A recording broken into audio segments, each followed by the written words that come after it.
তো রফিক সাহেব, আপনি এই প্রজেক্টের বস্তা নতুন করে ফালাবেন, তো কিরকম কি করা যায়? স্যার বস্তা তো সব ঠিকই আছে, তো আবার নতুন করে কি ফালানো দরকার আছে? আপনি এক লাইন বেশি বুঝেন। নতুন ছাড়াচ্ছেন, বস্তাগুলো নতুন ভাবে ফালাবেন, তার নিয়ে ফালাতে হবে।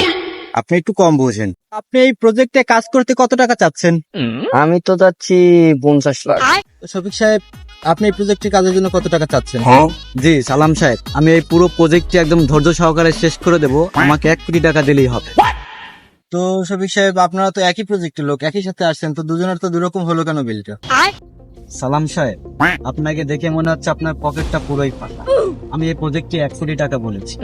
এখানে আপনি পাবেন 25 লাখ, আমি 25 লাখ, বাকি 50 লাখ সে পাবে।